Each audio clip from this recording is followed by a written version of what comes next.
Hola, buenas tardes a todos los que ya se van conectando. Vamos a estar comenzando esta sesión en vivo. Les invito pues a los que ya se han conectado, ya somos 12, que pueden encender sus cámaras si gustan. Y bueno, me voy a presentar primero. Mi nombre es Sandra Alvarado y soy parte del grupo de investigación del Instituto Diocesano. Y bueno, también apoyo acá en las moderaciones en las sesiones en vivo. Ya tenemos acá conectada a la profesora Constanza Figueroa, que ya les dio el módulo 3 en la certificación en nutrición y oncología. El módulo 3 tuvo 3 clases, la clase 15, que fue la nutrición enteral en el paciente oncológico, la clase 16, nutrición parenteral, y la 17, que es sobre inmunonutrición. Entonces, esta sesión en vivo dura aproximadamente 1 hora. Y bueno, el objetivo es que aquí se aclaren todas las dudas que ustedes tengan respecto a estas 3 clases que la profesora Constanza les dio. Y aprovechen el espacio, también es para debatir, para hacer comentarios o contar también experiencias que ustedes hayan tenido previamente con pacientes oncológicos en esta parte de lo que es nutrición enteral, parenteral y la inmunonutrición. Entonces, ahí tenemos en la cajita de chat, pueden ir dejando sus preguntas, comentarios, pueden decirme también de dónde nos saludan, desde dónde están. Yo particularmente estoy desde Nicaragua, así que vamos a comenzar con la profesora Constanza, que nos puede comentar sobre este curso, sobre este módulo 3, cómo fue su experiencia y qué fue lo que intentó transmitir por medio de las 3 clases. Muchas gracias, profesora Sandra. Mucho gusto a todos. A mí me encantaría saber igualmente de dónde son. Eso siempre es bonito saberlo. Feliz de recibir todas las preguntas que tengan, si quieren hacerlas por micrófono o a través del chat, bienvenidas sean. Para resumir un poco lo que esperaba transmitirles mediante estas clases era como lo base en relación a qué se debe saber en el paciente oncológico, qué se debe considerar al momento de indicar un soporte nutricional en el paciente oncológico, sea en distintas de las áreas en que se encuentren, ambulatorio, hospitalizado, o que tengan que hacer algo domiciliario, que ya no es menor que con esto de pandemia. Yo creo que igual indica mucho que sí se puede en ese sentido, y hay mucha hospitalización domiciliaria hoy en día, o se está considerando bastante. Y como lo base, o que tengan las herramientas para poder fundamentar bien su indicación.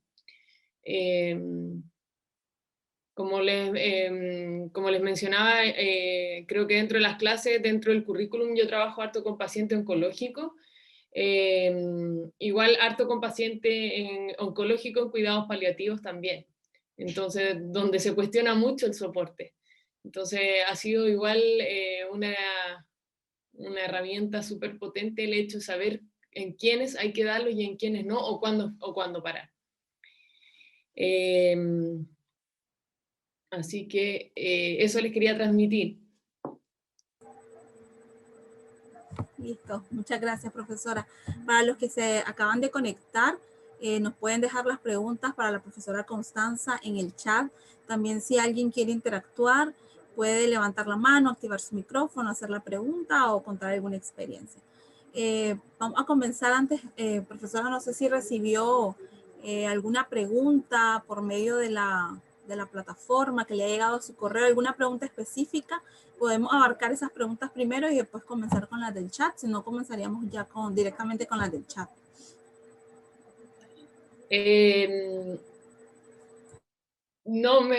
Por el momento no he recibido, pero acá veo una en el chat sobre el uso de suplemento de glutamina en el paciente oncológico antes de iniciar la quimioterapia y posterior a la quimioterapia como ayuda a preparación y regeneración de mucosa. Me refiero a glutamina oral, indica Ángela desde Chile. Si no me equivoco, que era la misma Ángela de arriba. Sí, por ahí dijo Ángela. Sí, yo particularmente no lo utilizo. Y la evidencia tampoco la sustenta. en relación a esto hay resultados controversiales al respecto, que han visto resultados positivos y tanto negativos, o no beneficiosos finalmente, pero por lo cual finalmente se determina, y la fuerza de la evidencia tampoco es lo suficientemente fuerte como para, no es lo suficientemente buena como para realizar una indicación.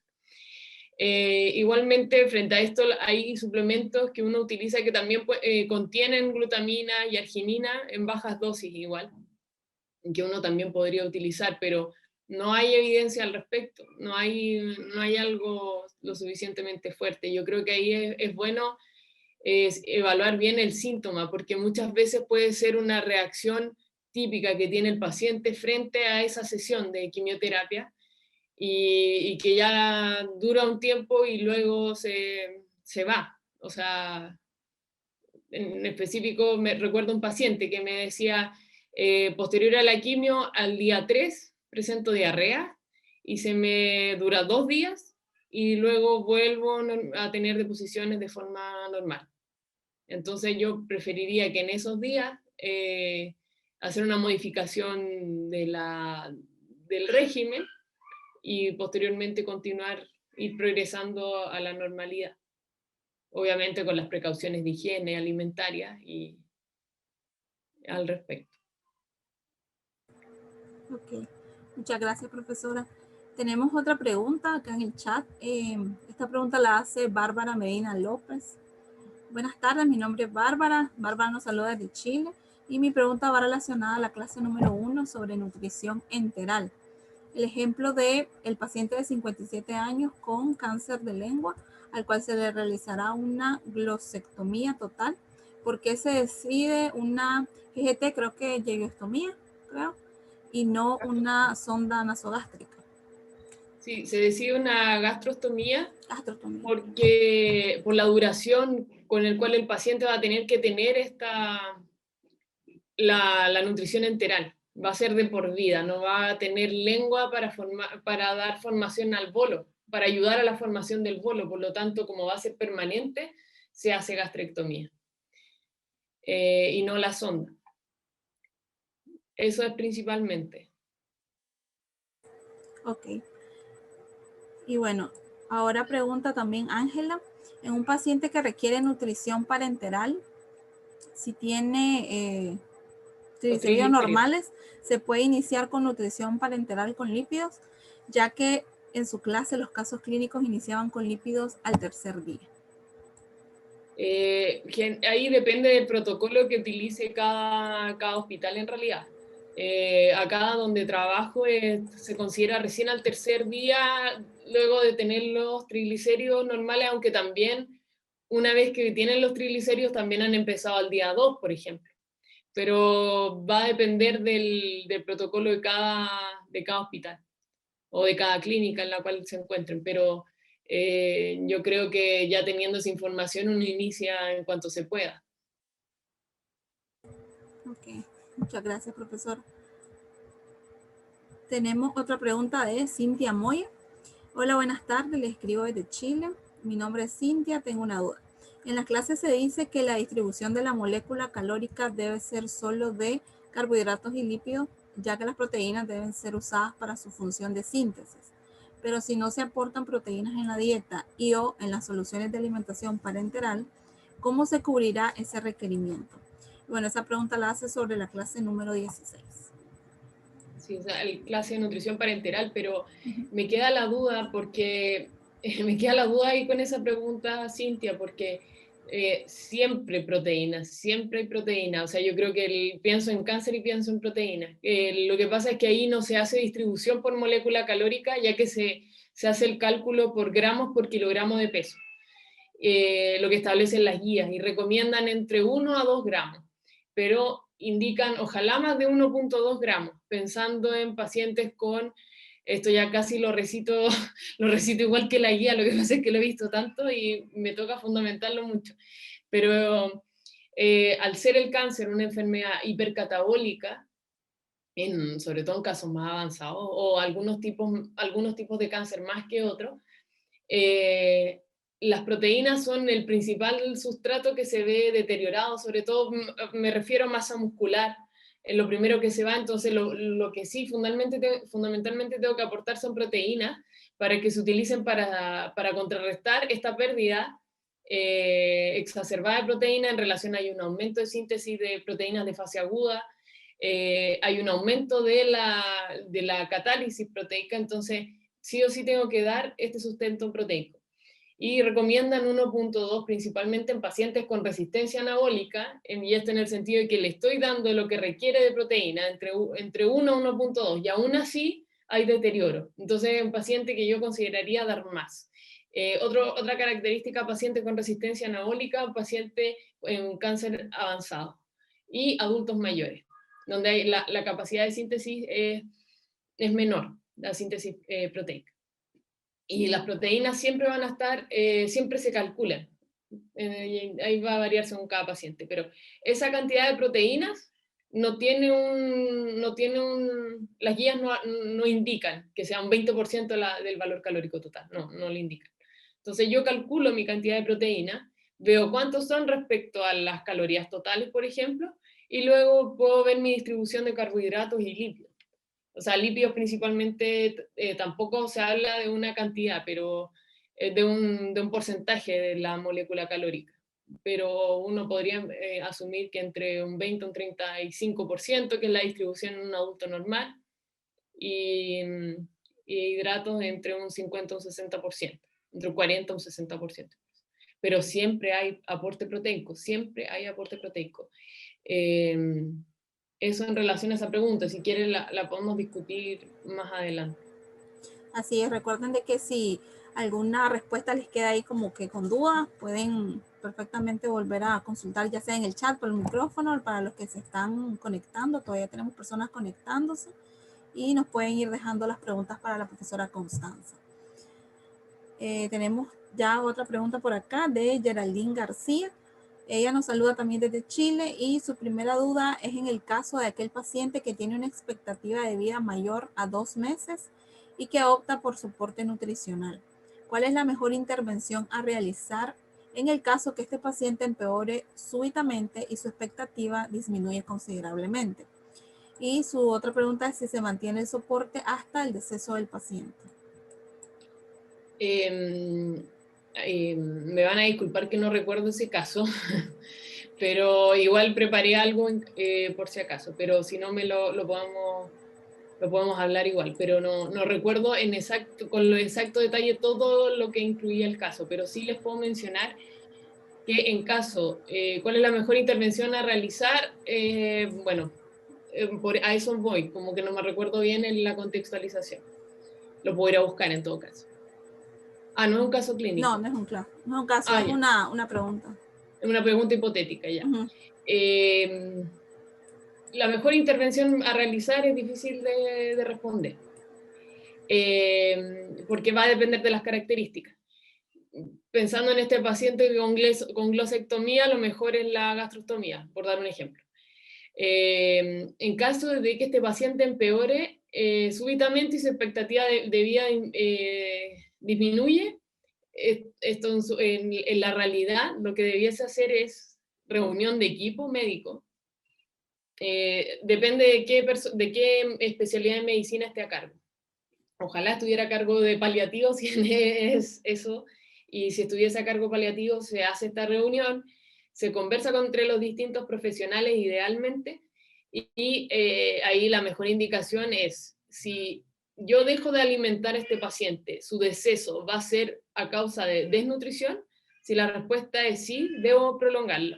Si la respuesta es no, y lo que dice la evidencia en realidad, entonces debo sacarlo, debo retirar todas aquellas intervenciones innecesarias que vayan a generar, vayan a empeorar la calidad de vida del paciente. Ese es un criterio. Y lo otro es que, claro, si tengo que sopesar los riesgos versus los beneficios también, eso es otra cosa. Si los riesgos superan lo otro, se suspende. Lo ideal es no mantenerlo hasta el deceso del paciente. Incluso el aporte de alimentación puede ser incluso aún peor, generar mayor secreción, mayor ruido, que son estos estertores y que generan más estrés en el paciente y en la familia, al final es mucho peor. Lo ideal es lo ideal sería retirar y mantenerlos con suero, principalmente. Incluso se puede con suero subcutáneo, que es mucho menos invasivo y mucho menos riesgo de infección, incluso y que se le puede enseñar al paciente a utilizarlo. Generalmente acá en Chile lo hace el personal de enfermería y le enseña al paciente y así pueden prolongar. Listo, muchas gracias, profesora. Por acá nos contesta Cintia que lo que pasa, dice que en la clase número 9 se habló sobre la nutrición artificial, es decir, enteral y parenteral, y ahí se comentó que la DMC solo era de lípidos y carbohidratos. Se determinó como el aporte energético útil y se recomendó una distribución de carbohidratos entre 50 y 70 y de lípidos entre el 30 y 50. La justificación era que las proteínas no se tomaban en cuenta para la distribución del DMC, ya que estas solo deben ser usadas para función estructural y no como un sustrato energético. Esto es lo que dice ella que todavía no entiende.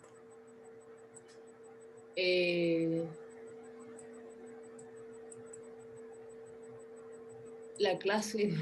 La clase 9, supongo yo que fue del módulo anterior.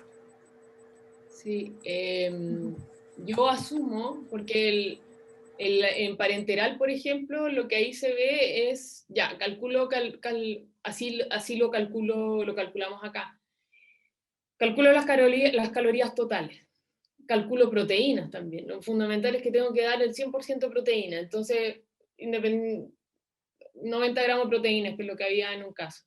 Los 90 gramos de proteína, según la solución de aminoácidos que utilicen en su hospital, por ejemplo, que justo estaba viendo el mismo caso acá, como para comentarles, acá utilizamos el 15%. Y el 90 gramos equivale a 600 cc, 360 calorías. Esas 360 calorías se lo divido al total de las calorías a dar, las calorías meta. Y esas calorías restantes yo las distribuyo entre carbohidratos y lípidos. Y ahí hay un rango, generalmente puede ser de 50 a 70, o lo que acá generalmente se utiliza 60-70 para carbohidratos y 30-40 de lípidos. Ahí va a depender del metabolismo perdón, el ruido ambiente, y ahí va a depender de las características del paciente, estado metabólico, curso clínico. No sé si se referirá a eso. Okay. Muchas gracias, profesora. Bueno, por ahí nos puede decir Cintia, fue verdad. Si comprendió, también puede abrir su micrófono y tal vez contarnos si entendió bien la respuesta de la profesora. Y bueno, por mientras vamos a pasar con la pregunta de Frank Cares. ¿En qué momento de la etapa de fin de vida es recomendable cortar la alimentación enteral? Ahí es muy distinto, porque uno es expectativa de vida, menor a 2 meses, y ya al entrar a la etapa de fin de vida, no es necesario el soporte nutricional. Etapa de fin de vida ya equivale que el paciente va a morir en los próximos días, en las próximas horas, en la próxima semana. Entonces ahí no debe haber nutrición enteral de por sí. Estudios describen que incluso el apetito disminuye desde el día 7, pensando en el deceso de una semana del paciente. Y ya en este sentido, pensando en 2 meses, uno puede mantener, o estos 3 meses, uno puede ir evaluando la situación, pero por lo general es no dar y mantener hidratado, que coma lo que pueda el paciente, no exigirle el 100%.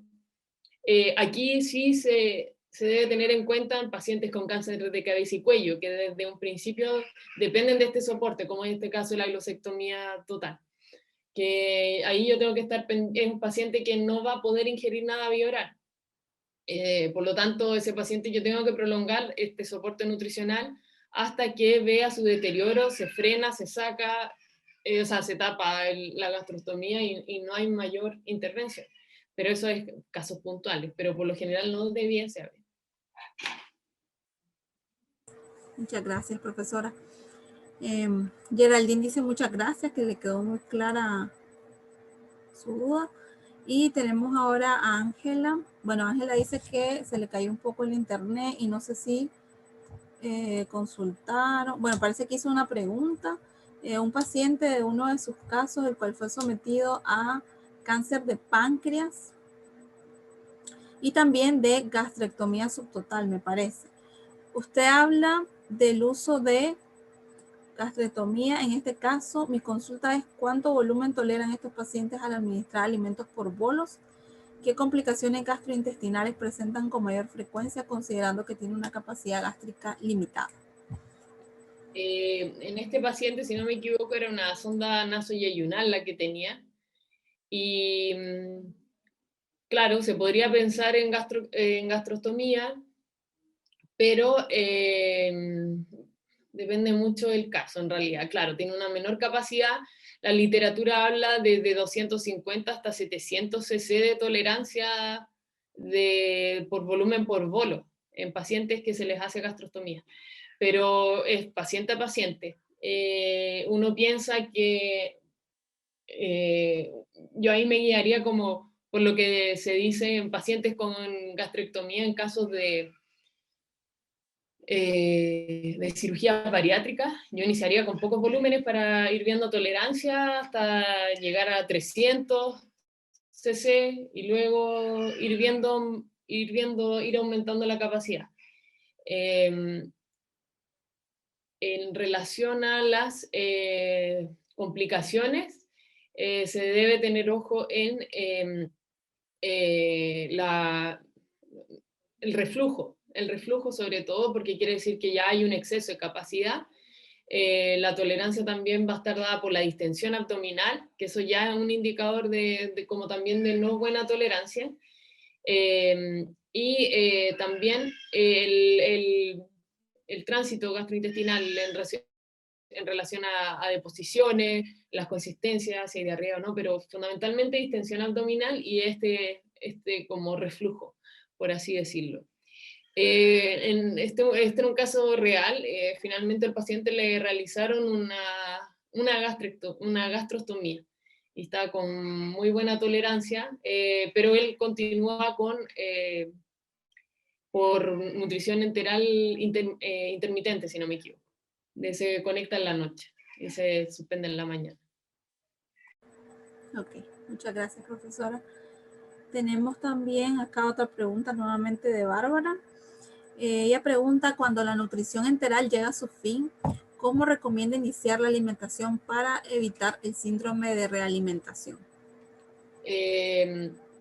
Ahí es distinto porque suponiendo que uno está entregando todo lo que el paciente necesita, entonces no hay un déficit previo. El déficit va a venir ahora, porque tampoco requiere más. Entonces, de por sí no debiese haber un síndrome de realimentación. No debiera haber. Lo que ocurre es al revés, cuando tengo una ingesta prolongada, una ingesta deficiente prolongada, una pérdida de peso significativa, debiesen haber alteraciones metabólicas, ¿cierto? Y de electrolito, y ahí al iniciar el soporte nutricional yo tengo que tener las precauciones para que no haya un síndrome de realimentación, pero al revés no. Ok, muchas gracias, profesora. Vamos a seguir acá viendo lo que comentan en el chat. Geraldine García pregunta con respecto a la clase número 16 sobre nutrición parenteral. ¿En qué porcentaje del aporte energético se considera como nutrición parenteral suplementaria? Ahí va a depender, porque es lo que falta para. Entonces, está con, supongamos, enteral, y con enteral cubre el 60%, entonces el 40% va a tener que ser suplementaria, por así decirlo. Yo creo que ahí está el límite en realidad, porque si ya pensamos que el 60% tiene que ser parenteral, ya uno escoge cambia las prioridades, básicamente. La enteral pasa a ser suplementaria y la parenteral hay que replantearse la vía de ingreso por la osmolaridad sobre todo, entonces yo creo que como que ese sería el límite. Pero recordar que como concepto es lo que falta de aporte. O sea, si es un 40, un 30, un 20, un 10%. Muchas gracias, profesora. Vamos a seguir acá en el chat a ver qué más hay. Bueno, Cintia Moya dice que le quedó muy clara su respuesta, profesora. Tenía una confusión con ese tema. Muchas gracias. Ángela dice, ok, muchas gracias. Y Bárbara dice igual, muchas gracias. Si todavía tienen preguntas, todavía tenemos alrededor de 30 minutos para los que ya están conectados, los que se acaban de conectar. Se está grabando esta sesión y va a ser subida a la plataforma. Por ahí van a estar, por si quieren revisar nuevamente las preguntas, las respuestas, todo lo que vaya retroalimentando la profesora. Y bueno, vamos a esperar a ver si cae otra pregunta por acá. No sé si le gustaría comentar algo más sobre todo lo que hemos hablado, profesora. No, igualmente había preparado como un resumen de las clases. Si quieren, lo proyecto para que vayamos viendo por si surgen dudas en relación a eso. No sé si les parece. Perfecto. Aquí igual hay una pregunta de Bárbara. Hay una pregunta de Bárbara. Con respecto al cálculo de aporte de nutrientes y nutrición parenteral, ¿es necesario profundizar en cuanto al cálculo en sí para el examen? No, porque el objetivo no es que estimen la nutrición parenteral. El objetivo era que supieran cuándo se aplica en el paciente oncológico. Así que no es tema. Necesitaría si me habilitan para poder compartir. Sí. Ya la dejo.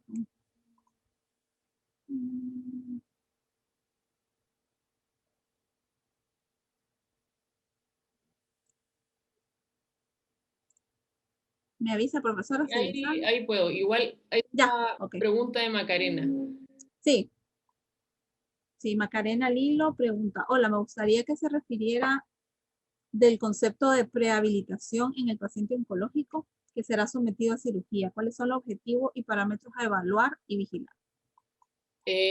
Muy buena pregunta en realidad. No es algo que me refiera de por sí en la clase, pero yo creo que igual está muy ligado a la parte de inmunonutrición. Yo creo que es fundamental monitorear todos los pacientes que vayan a ser sometidos a cirugía en el contexto oncológico, pero, y de hecho como anécdota, igual estoy participando en uno de prehabilitación del paciente adulto mayor y que fundamentalmente es cáncer de colon. Entonces ahí lo ideal es que semanas antes estemos monitoreando, o sea, ahí lo que habla la evidencia son 7 días antes, pero yo creo que si nosotros queremos ver cambios, incluso deberíamos estar considerados cuando el paciente se plantea el hecho de esta cirugía, ojalá mínimo un mes antes, por así decirlo, ojalá 2 meses antes para poder observar cambios en antropométricos, básicamente, y en algunos casos en algunos bioquímicos. Pero por si a alguien le toca armar algo así al respecto, pero sí o sí suplementar previo las 2 semanas previas con una semana o 2 semanas previas a la cirugía. Y ¿qué monitorear? Yo creo que exámenes bioquímicos son fundamentales. Y en esto me refiero, bueno, a nosotros nos concierne más también lo que es glicemia, perfil lipídico, y si corresponde también, que creo yo, bueno, niveles vitamínicos, B12, ojalá cinética de hierro, pero que también igual es complejo en el paciente oncológico, vitamina D. Y parámetros antropométricos, fundamentalmente, bueno, el peso no es algo muy excelente indicador, pero sí o sí igual monitoreo de peso con tal de detectar variables y composición corporal, o sea, masa muscular creo que es fundamental también. Muchas gracias, profesora. Excelente pregunta, como decía usted. Y acá hay otra pregunta respecto a inmunonutrición y los estudios expuestos en clase de Valeria González. Ella pregunta si hay fuentes de omega 3 mejores que otras.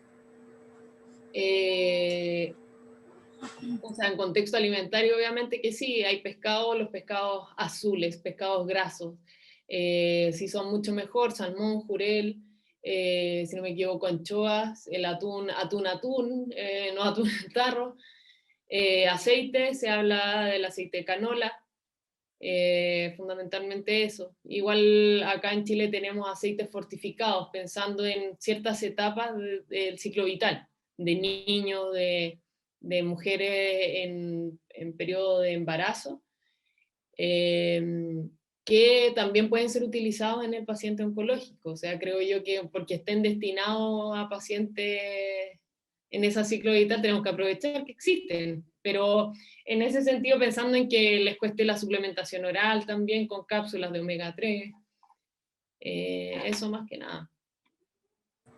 Okay. Y obviamente la adquisición, o sea, el salmón es muy caro de por sí, son pescados muy costosos, y sumémosle la variable de la tolerancia gastrointestinal que presenta el paciente, o sea, eso es otra cosa. Correcto. Bueno, Valeria dice, pero hay estudios en que prueban distintas formas de aporte de omega 3, por ejemplo, como fosfolípidos. No, ahí desconozco en realidad. Debo ser sincera, desconozco. Bueno, si gusta, profesora, podemos pasar el resumen. Por ahí dijeron que sí, que le gustaría un resumen. Sí, ya se ve en la pantalla. ¿Se ve? Sí. Ya. Bueno, esto... bueno, ahí, Sandra, y tú me vas ayudando con las preguntas para poder ver bien una sola cosa. Claro que sí. Pero bueno, acá fundamentalmente volver a mencionar que tenemos distintas vías de aportar la alimentación y que obviamente ir por etapas. Pensar primero en la consejería, si con consejería no puedo soporte oral, si con soporte oral aún así no puedo enteral, siempre y cuando haya una ingesta inferior al 60% de los requerimientos, habiendo quemado todas las etapas, y hay un tracto gastrointestinal funcionante, y si no es así, es parenteral. Se habla esto en general de 60% requerimientos, pero si se van al contexto de UCI, el límite es menor, es decir, si hay un menor a un 70% de los requerimientos, ahí es como más estricto. Pero eso es contexto UCI. En relación a cuáles son los requisitos que deben cumplir los pacientes, aquí en rojo está porque es para que ya netamente se destina a nutrición parenteral, pero se vuelve lo mismo, menor a un 60% de los requerimientos durante 2 semanas, o si uno igual proyecta que ya lleva una semana y proyecta que esto se va a prolongar. Acá pensado en un contexto de cáncer avanzado, que uno no busque mejorar la sobrevida, sino que busque mejorar la calidad de vida del paciente. Expectativa de vida mayor a 2 meses, que tenga una funcionalidad adecuada, porque esto igual va a ir de la mano. También esto en el contexto, yo creo que se puso igual como límite para contexto paliativo también.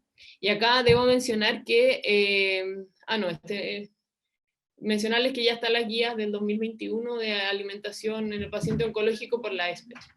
También se indica la nutrición parenteral, la obstrucción intestinal o falla intestinal, ¿ya? Y, entró mi hijo. Que la nutrición, también aquí se considera la nutrición parenteral, cuando la nutrición enteral no es posible o insuficiente, cuando hay enteritis por radiación, es decir, ya no hay un epitelio suficientemente bueno para la absorción. Síndrome de intestino corto. ¿Tú sabes el doctor? No, estamos en una clase. Diga hola. Diga hola. Hola. Muy bien, si quieren me cierran la puerta, por favor. En síndrome de intestino corto, ya que la capacidad de absorción es mucho menor, se habla de cuando ya hay menos de 2 metros de intestino, o menos de 200 centímetros, si no me equivoco. Ahí el parámetro no lo recuerdo bien, pero fundamentalmente que la absorción va a ser muy deficiente por mucho tiempo. Entonces sí o sí hay nutrición parenteral. Carcinomatosis peritoneal, ya que muchas veces esta no es que sea un requisito, pero cuando esta carcinomatosis peritoneal, ya cuando se extiende hacia el peritoneo o inicia en el peritoneo, lo que generalmente ocurre es una obstrucción intestinal, tiende a generar obstrucción intestinal o alteración de la absorción. Cuando eso ocurre, ya tengo que pensar en la nutrición parenteral. Cuando hay quilotórax también, y que no se puede resolver con soporte enteral, que no hay una fórmula adecuada. Acá esto también va muy ligado con lo paliativo, que van a tener clases más adelante. Entonces, lo que sí se habla, y ahí hay un artículo en específico frente a eso, de hidratación y alimentación en pacientes en cuidados paliativos, que fundamentalmente tiene que cumplir con los pilares de la ética, que yo les mencionaba, que el paciente tiene que tener la autonomía de su decisión, pero debe estar informado de tanto los beneficios como los riesgos. Los beneficios para indicar soporte deben ser superiores al riesgo, si es que se va a dar. Y justicia, que eso va más ligado a que el tratamiento ese es realmente algo fundamental para este paciente, que no se está dando algo innecesario y no se está dando una alternativa más cara, por dar un ejemplo. ¿Ya? El paciente debe querer el tratamiento, debe tener una actitud propositiva hacia el tratamiento, se debe considerar el pronóstico, también el estado nutricional y la calidad de vida del paciente. No puede ir en deterioro de la calidad de vida. Estas dos imágenes son más que nada como para mencionar que tenemos distintas vías de ingreso de la nutrición enteral. No encontré una sin licencia que me permitiera ponerla, pero acá tenemos sonda nasogástrica, pero también vamos a tener directo gastrostomía, más abajo, sonda nasoyeyunal, que generalmente se utiliza, en otros lugares se utiliza nasoduodenal, o yeyunostomía también puede ser otra opción. Y los accesos vía parenteral a través de vena subclavia, yugular o femoral. La femoral es la que menos se utiliza por el riesgo de infección. O hay vías que inician desde la vía periférica para dirigirse a la vía central, entre otras cosas, por mencionarles en forma general. Y les muestro este mismo caso que sale en la clase. Una mujer con antecedentes de cáncer de cabeza y cuello en etapa 2, en radioterapia, cursa con mucositis grado 3 e ingiere el 30% de sus requerimientos por dolor. En este caso, les puse sonda nasogástrica o gastrostomía. Es lo que se sugiere por la literatura en general. ¿Por qué voy a decir, cuándo voy a decir sonda nasogástrica? Cuando veo que no hay ningún impedimento del paso de la sonda hacia el estómago, pero si hay un compromiso de la vía aérea superior o algún paso de la vía digestiva superior, por así decirlo, va a ser muy complejo colocar una sonda. Y una gastrostomía puede ser un procedimiento muy, muy grande, por así decirlo, para lo que requiere esa paciente. Así que muchas veces también se ha determinado la nutrición parenteral total, mientras esta paciente está en rehabilitación. También es una opción en la práctica. Acá también para mostrarles los distintos tipos de administración enteral. Generalmente la continua y la cíclica son consideradas en el contexto hospitalario, donde va a haber un monitoreo constante y se puede dar, nunca se va a dar 24 yo creo, pero generalmente al menos 22 o 20 de corrido, pensando en que van a hacer aseo ese paciente, va a tener terapia de kinesioterapia, entre otras cosas. Pero ya empezar a pensar que en pacientes con nutrición enteral, mientras mejor se pueda, es la intermitente o por modos idealmente llegar a eso, ya que estudios de nutrición enteral, se me cerró aquí, estudios de nutrición enteral domiciliaria refieren que pacientes por bolo refieren en mejor calidad de vida que en relación a las anteriores. Igual esto no era un estudio también con mucho peso la evidencia científica, era netamente observacional también. Y acá el caso clínico de este paciente que ahí preguntaron con pancreatoduodenectomía, gastrectomía de fondo de estómago, propenso, formación de escara y formación de fístulas, principalmente por su malnutrición. Se le instala esta sonda nasoyeyunal, igual con la idea de que cubra cierto porcentaje de sus requerimientos y que el resto sea vía oral, pero aún así es insuficiente el aporte vía oral y no quiere utilizar suplementación oral. Y él ya lleva 6 meses y se le ha obstruido la sonda en 2 oportunidades. Presenta mayor sintomatología gastrointestinal cuando excede su capacidad gástrica y presenta malnutrición severa. Entonces aquí la pregunta es, ¿cuál es la vía más adecuada en este paciente? Y aquí va igual relacionada con otra pregunta que hicieron, ¿por qué sonda nasogástrica o gastrectomía en pacientes, en otro paciente? Y aquí es fundamental también tener la variable, considerar la variable de tiempo. La sonda nasogástrica se habla cuando es menor o igual a 4 a 6 semanas.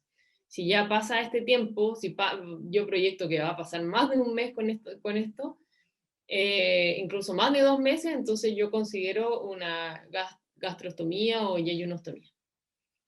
Acá que es fundamental monitorear es el aporte de la nutrición enteral, los horarios. Uno generalmente como que pareciera haciendo una encuesta cuando va a ver a los pacientes con nutrición enteral domiciliaria, pero es de qué uno tiene como todo en detalle, uno parece detective, pero de qué hora hasta qué hora estuvo con fórmula, de qué hora hasta qué hora se baña, de qué hora hasta qué hora tanto, porque tengo que tener toda la panorámica como si fuera un hospital, desde qué hora hasta qué hora efectivamente pasa la fórmula enteral. ¿Qué es lo que requiere hacer este paciente a diario?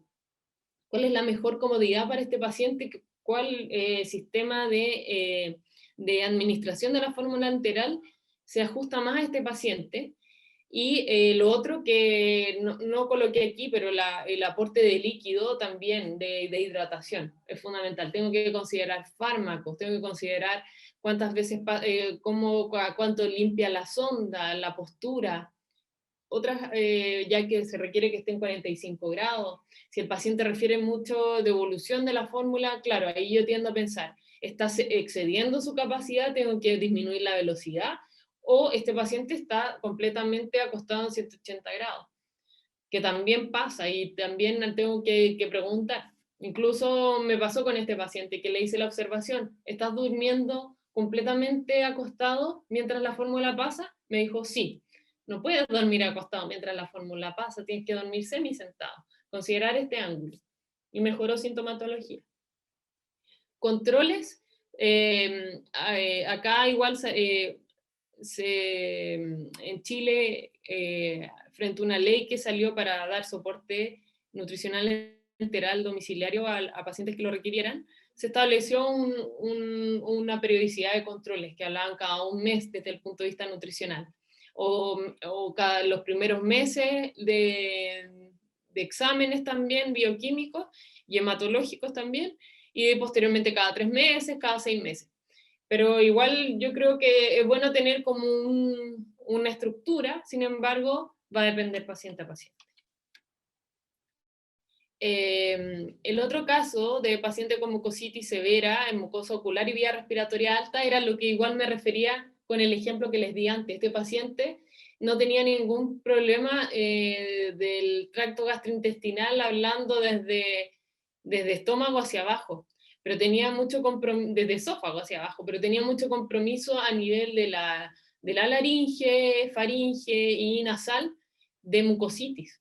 Por lo tanto, era imposible colocarle una sonda a este paciente. Así que, y colocarle una gastrostomía en un paciente igual, bajo peso, con malnutrición severa, era muy riesgoso también.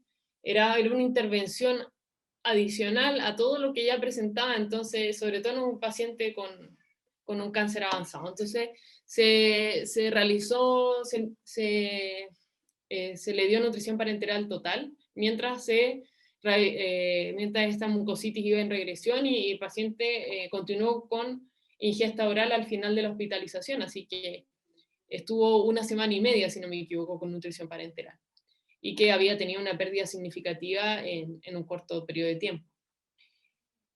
Y aquí, por ser UTI, en tratamiento intermedio, el paciente ingería menos del 70% de su requerimiento en el último tiempo, y lo ideal era iniciar la nutrición parenteral temprana por este antecedente de desnutrición del paciente, iniciar con menor o igual a 20 kilocalorías por kilogramo la primera semana y un aporte adecuado de proteína.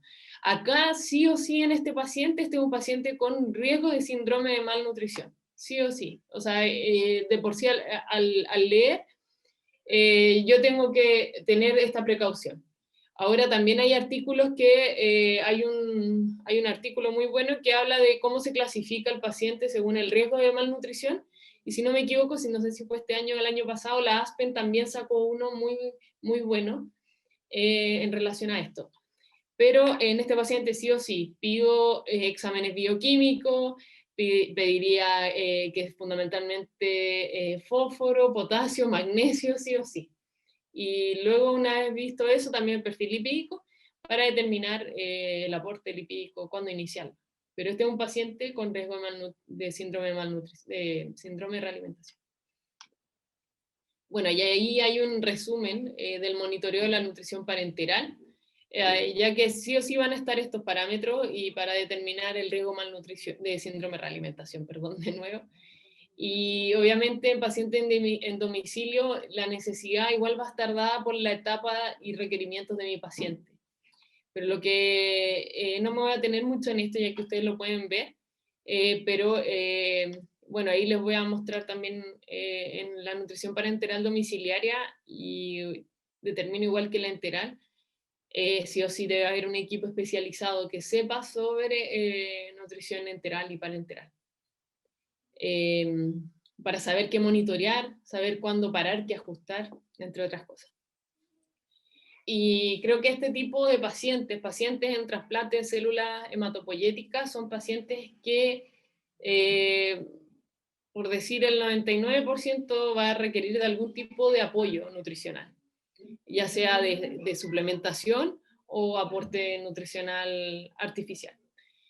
Y esto debido a que requieren de dosis muy altas de radio o quimioterapia. Por lo tanto, la posibilidad de que tengan una gran intolerancia sea muy grande, y sobre todo esta inmunodeficiencia, que los hace más propensos a distintas complicaciones. Pero de por sí se habla como de recomendaciones específicas en este tipo de pacientes, de cuándo inicio la nutrición parenteral. Bueno, cuando la vía digestiva no está disponible. Estoy pensando en pacientes con este trasplante de célula hematopoyética y que desarrollan esta enfermedad de injerto versus huésped, y sobre todo a nivel del tracto gastrointestinal. Son pacientes que sí o sí van a requerir nutrición parenteral, y debo iniciar inmediatamente si es que hay malnutrición severa, si es que hay una pérdida de peso mayor a un 10% durante el tratamiento.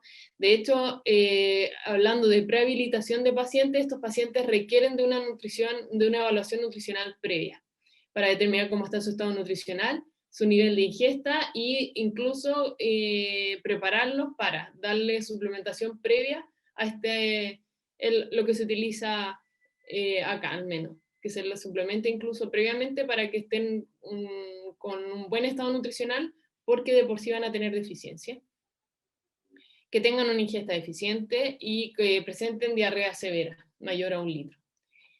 ¿Cuándo inducir alimentación oral? Cuando los síntomas gastrointestinales van hacia la baja y hay menos de 500 ml de diarrea en menos 2 días. Y refieren suspender la nutrición parenteral cuando es mayor o igual al 50%, pero esto igual yo creo que también está sujeto un poco al protocolo que tengan en cada lugar. Esto ya como los requisitos de la nutrición parenteral domiciliaria. Y la suspensión de la nutrición parenteral domiciliaria cuando hay recuperación de la funcionalidad del tracto gastrointestinal, cuando hay complicaciones graves asociadas, ya aparece otra complicación, cuando hay una situación pre-mortem, que hablamos ya de que este paciente empeoró súbitamente, hay un mal curso clínico, por lo tanto es mejor suspender la parenteral, y cuando hay un aumento, cuando hay un logro al menos 60% de los requerimientos vía digestiva.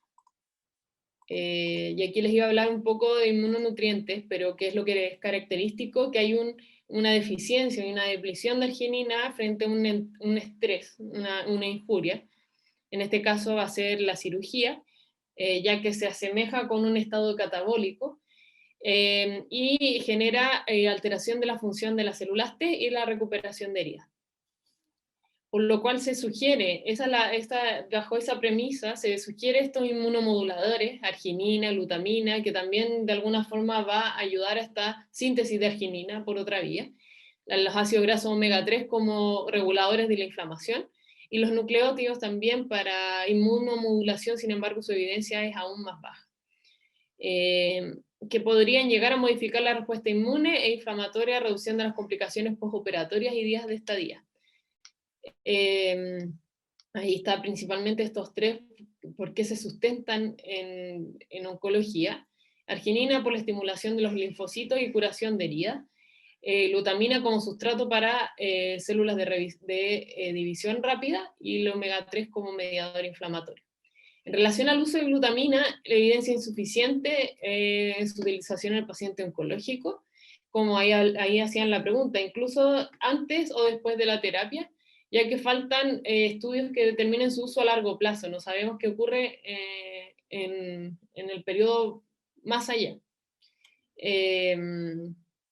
Su suplementación por vía enteral no es lo suficientemente, digamos, fuerte, debiese ser por otra vía, ya que se metaboliza rápidamente, pudiendo incluso no llegar a la parte de la vena porta.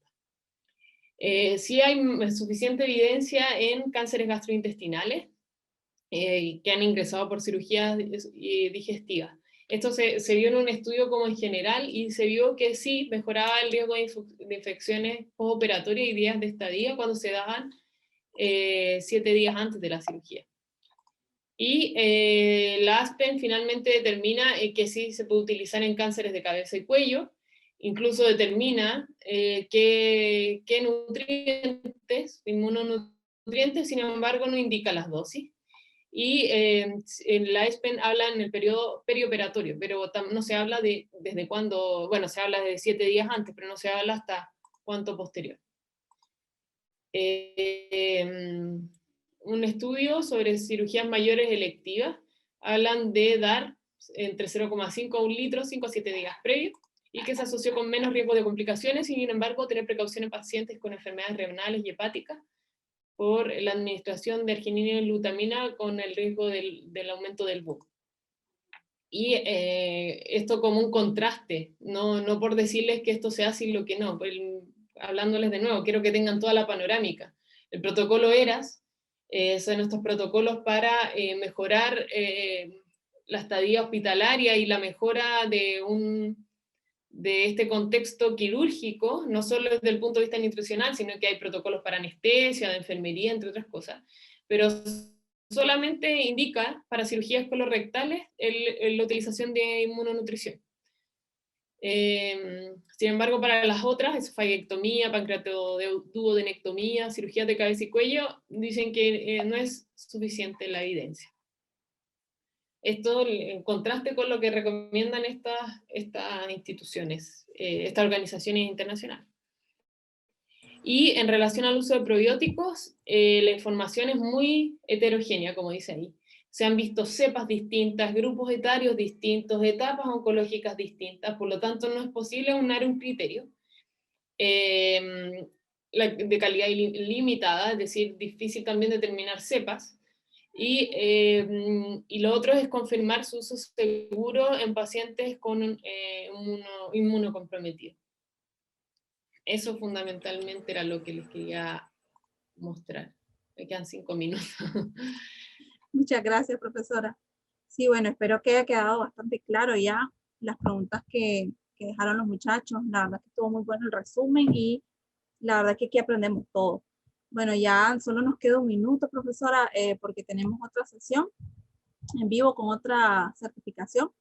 Entonces, pues aquí nos podríamos ir despidiendo. No sé si le gustaría decir unas últimas palabras e invitarlos a todos a que enciendan sus cámaras para después finalizar la sesión con una fotografía. Sí, aquí estoy viendo que, así como para responder rápidamente, en relación a suplementación de omega 3, no me atrevo a recomendar una marca en específico. Creo que es bueno saber la composición, fijarse en la composición. Generalmente se habla 1 gramo en paciente oncológico cuando dice omega 3, pero hay que ver bien la distribución. Recuperación gastrointestinal es cuando hay ausencia de intolerancia frente al soporte nutricional y hay una buena ingesta vía oral, sobre todo por parte del paciente, que es o la mejora del objetivo que yo me haya planteado. invitarlos a continuar revisando estos temas. En realidad son súper interesantes. Creo que hay mucho por hacer, hay mucho estudio que hacer. Y eso principalmente. Muchas gracias a todos. Gracias, profesora, por conectarse y que tengan una feliz tarde. No, gracias a ustedes por los comentarios, las preguntas. Siempre es bueno, fundamental para también ir mencionando. De repente salen historias que uno va recordando y puede hablar más sobre la práctica. Pero gracias a ustedes también por participar. Así, y también a los docentes por invitarme y modular esta sesión también. Así que muchas gracias. Gracias a usted, profe. Profe, ¿tiene redes sociales?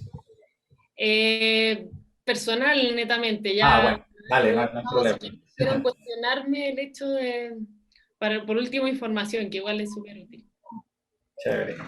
Gracias por todo, profe. Te lo informo, pero por el momento solo personal o al correo. Chévere, chévere. Gracias por todo, profe. Un abrazo a la Gracias. distancia. Que esté muy bien. Adiós. Hasta pronto.